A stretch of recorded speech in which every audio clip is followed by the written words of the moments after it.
producing food for close to 8 billion people on Earth has a huge impact on the environment. Around a third of greenhouse gas emissions worldwide are related to the global food system, which involves livestock farming, transport and refrigeration of food, or deforestation for agriculture. Can we find alternatives for this? That's our topic today on Eco India. Hello and welcome. I'm Sanita Raghu from Brainy, Mumbai. Let's first talk about meat consumption.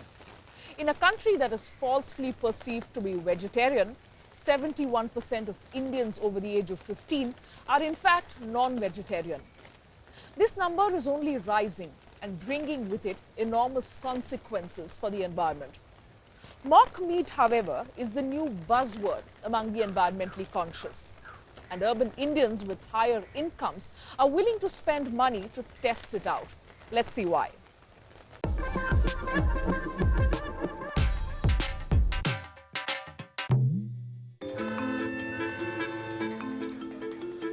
For some time now, Pareen Sachdeva has been shopping differently. The student now follows an exclusively vegan diet. She's dropped meat from her grocery list and instead buys a plant-based alternative made of peas, beans and seeds. Even if we treat animals nicely, it is still not fair for us to use them in any way, shape or form. Meat production is also extremely damaging for the environment. It's a reason more and more people in India are dropping meat from their diets. At the same time, India remains one of the world's biggest exporters of meat. It's ranked 4th globally in beef exports, as Soumya Bhaumik of the Observer Research Foundation explains.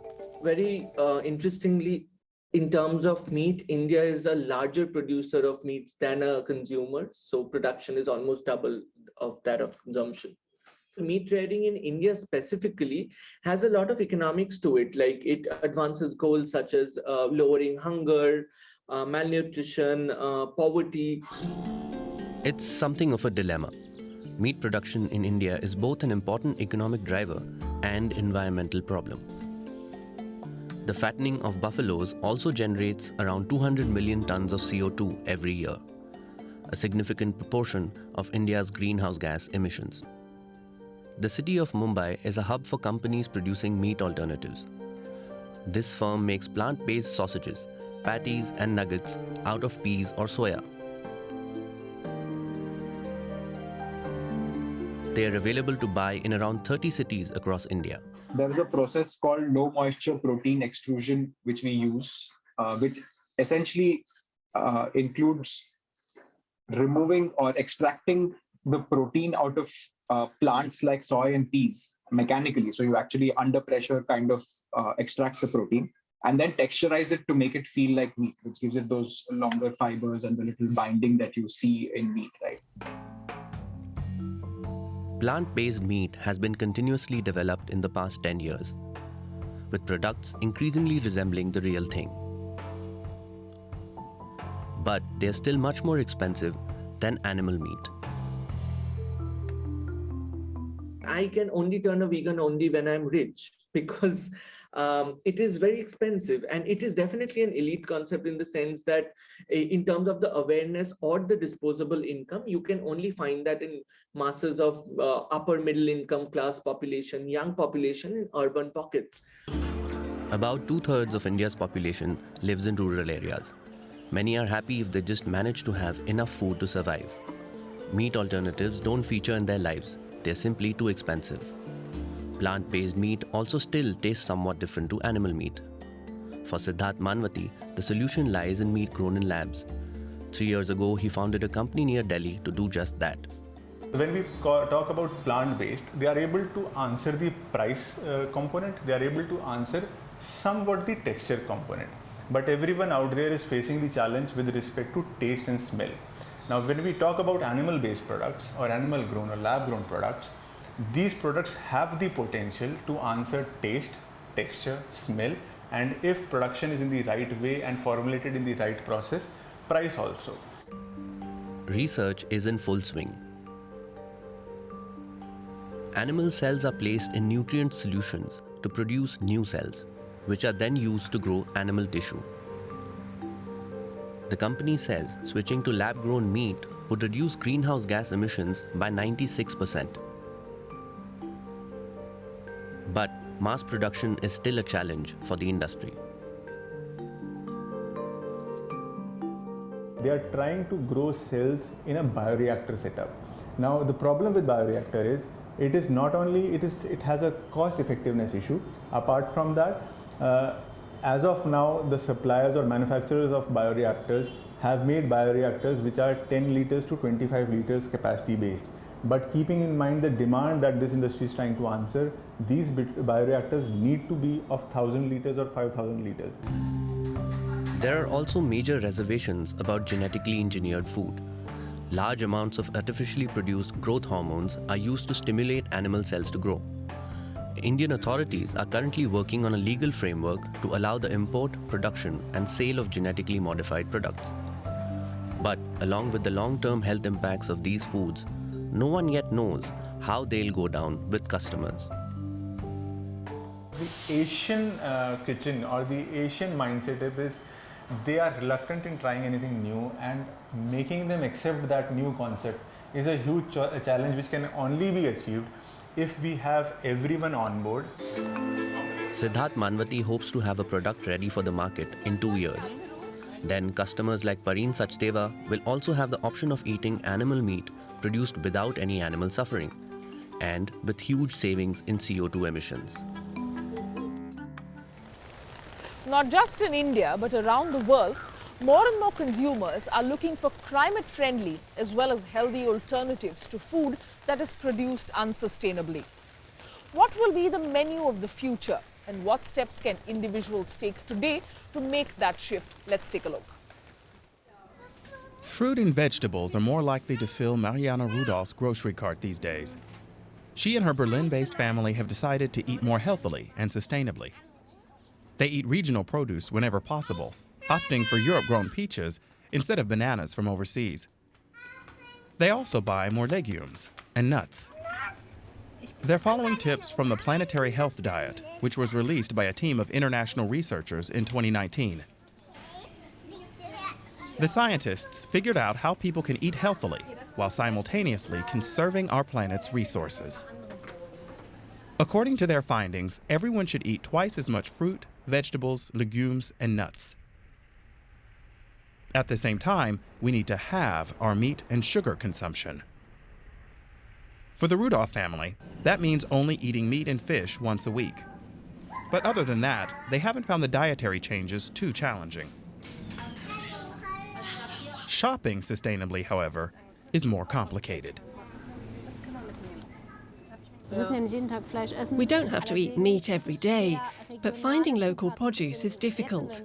This is an organic store, so it's okay, but we were shocked at how difficult it is at the supermarket. Even just finding produce from Europe isn't always easy. Despite the difficulties, Mariana was surprised to discover that their new eating plan isn't very costly. I'd actually say it's more affordable. Products from the region are definitely cheaper, and meat is normally quite expensive. What would happen if everyone started eating sustainably right away? Under the current circumstances, it wouldn't work at all. There isn't enough suitable farmland available worldwide to support an immediate transition.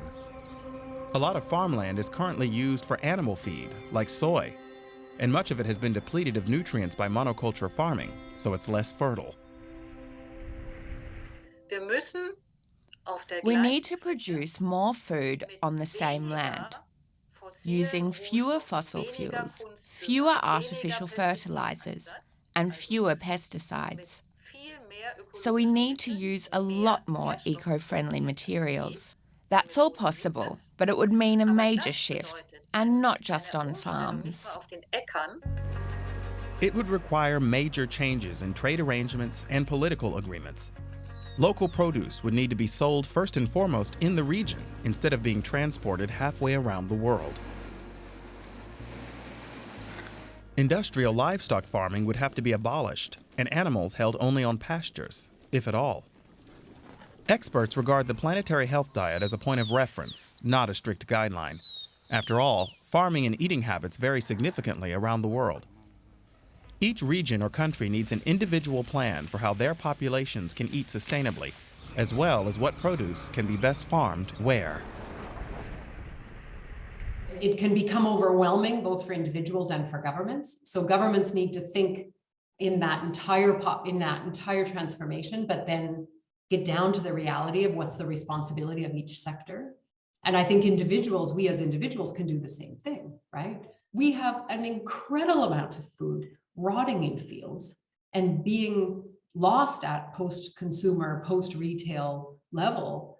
And we could already reduce emissions 8 to 10% just by fixing that.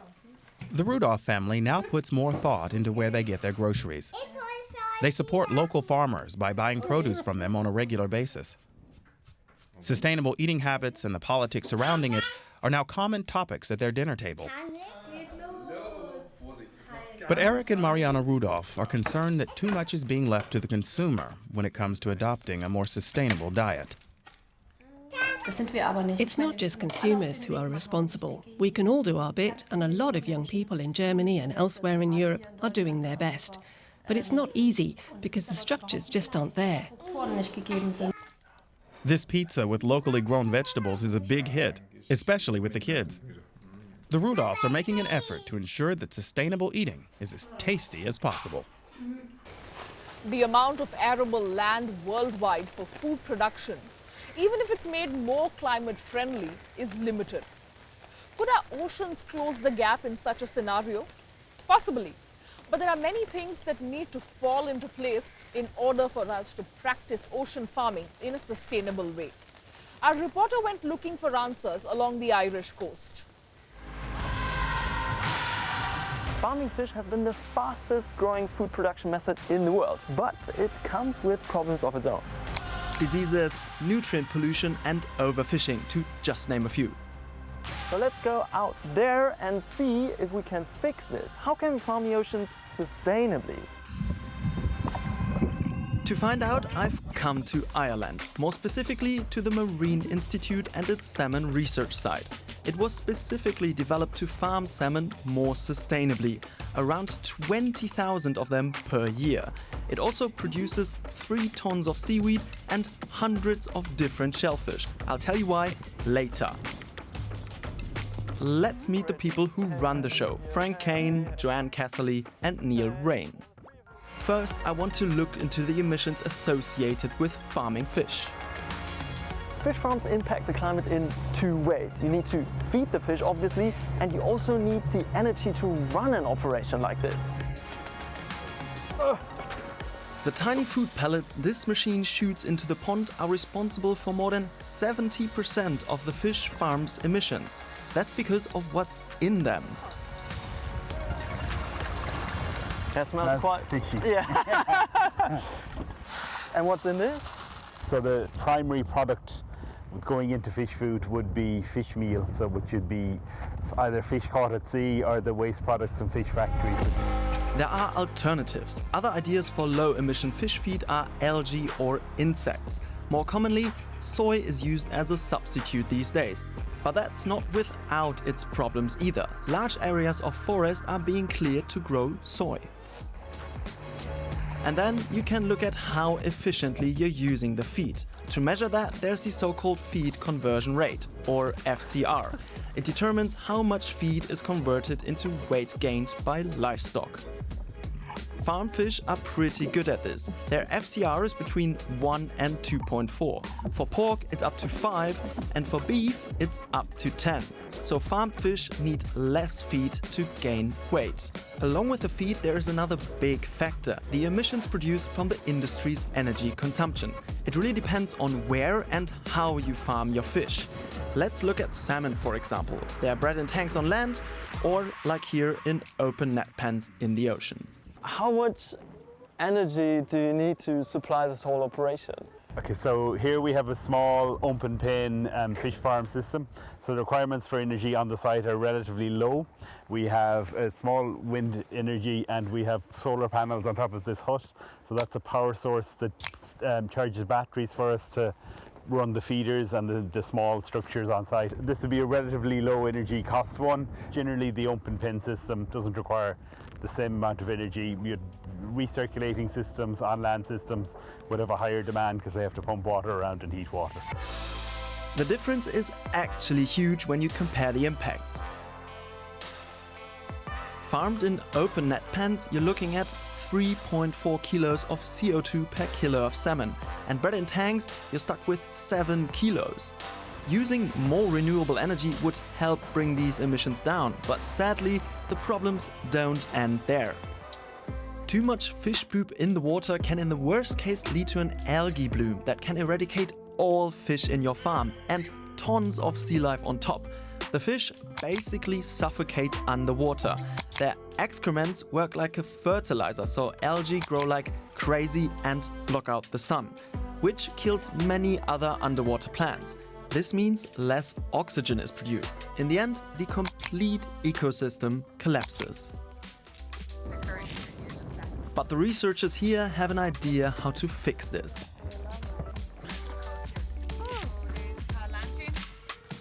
The magic word is polyculture, so growing different varieties of seafood alongside each other. So what's the kind of service that these scallops provide for this overall system? So we've chosen scallops. We've also have oysters as part of our shellfish level, and they're what we would call extractive species. So they would extract all of the particulate matter out of the water column. And how they do that is they have what we would call a beard, and it's within the shell here, and that filters the water and takes the particulate matter out of it, and that's their food source. The same goes for the next type of sea life that helps clean up the salmon's mess. It's green and quite slimy and slippery. That's quite a bit of seaweed. This is sugar kelp.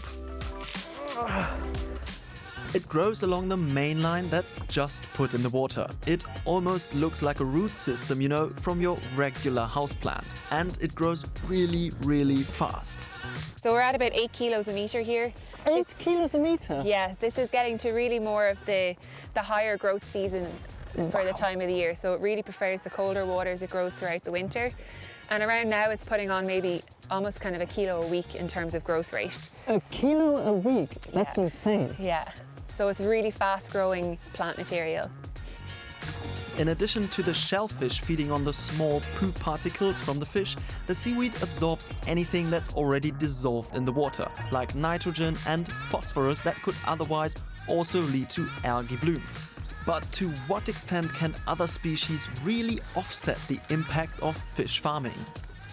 So probably averaged out overall, including maybe the filtration rates of some of the shellfish, about 20% of what we're producing here in terms of salmon is being offset by the extractive species.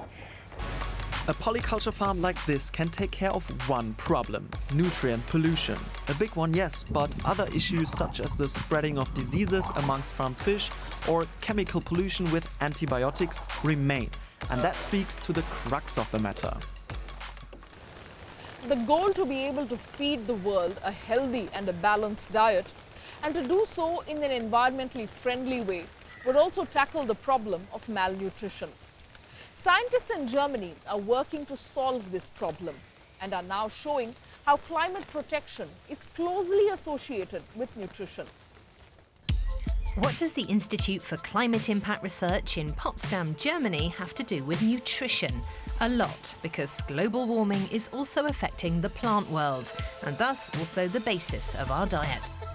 Amanda Wendt heads the Climate Change and Health Working Group at the Institute. Malnutrition is a big public health problem that's affecting the globe. 1 out of every 3 people suffer from some form of malnutrition. So this can be undernutrition, which could mean a protein or energy deficiency. It could mean micronutrient deficiencies. So over 2 billion people in the world have some sort of vitamin or mineral deficiency.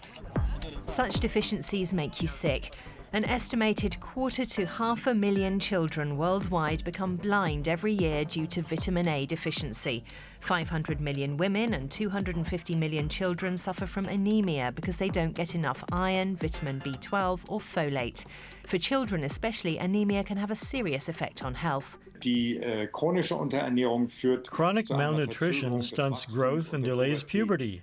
That's the most noticeable effect. Severe malnutrition affects your entire body, and severely malnourished children are critically ill. Severe malnutrition damages heart muscle and the liver and affects the immune system. And unfortunately, even when they're receiving treatment, many severely malnourished children die of heart failure. An estimated 3 billion people worldwide can't afford a healthy, varied diet. Home gardens can help. Many countries have launched initiatives to promote home gardens and provide training to local communities. Families grow nutrient-rich fruit and vegetables in these gardens year-round, and they eat what they sow. Amanda Vent has been studying a homestead garden project in rural Bangladesh for years. We can say now that we have seen a positive and significant effect on agricultural production in the home garden and a more diverse fruits and vegetables being grown, as well as increases in dietary diversity, which is a measure of diversity in the diet of women and children, especially in some cases, for example, in Bangladesh, sometimes it's difficult for women to get to the market. So if they're cooking for their family, having access to these nutrient-dense foods in their own home is also a benefit. Researchers are also taking a closer look at the plants native to each region.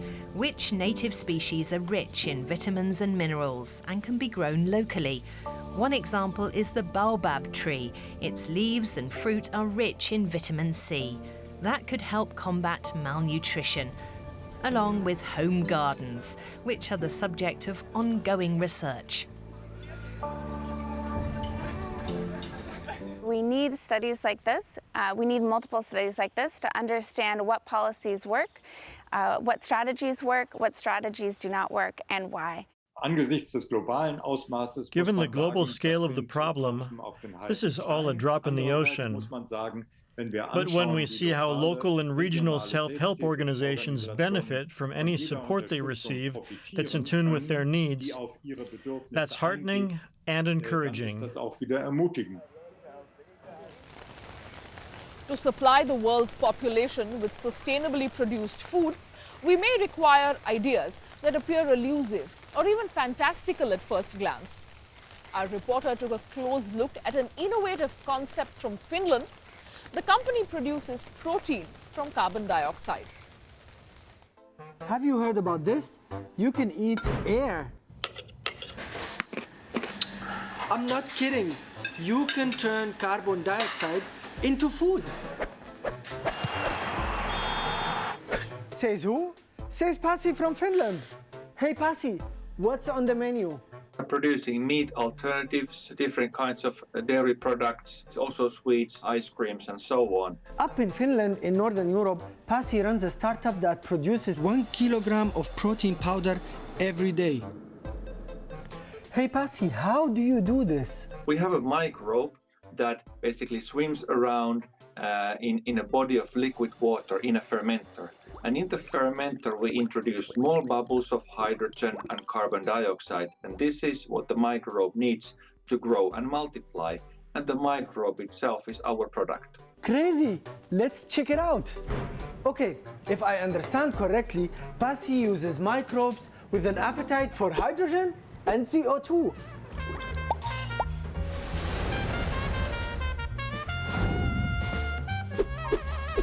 Just add some nutrients like nitrogen and phosphorus. Power the whole process with green energy. And the microbes will grow and grow and grow. And voila, a protein powder comes out. But Pasi, how does it taste? It is neutral in taste. Therefore, the taste can be made per application, whether it's sweet or savory. All right.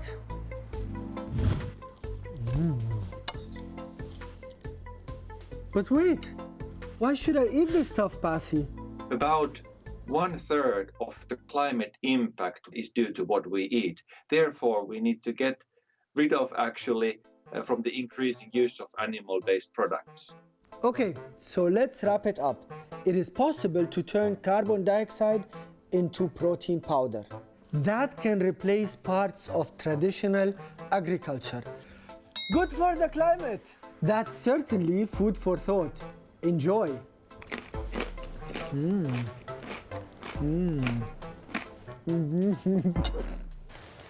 Food is such a basic need. Civilizations, societies, and communities are built around it.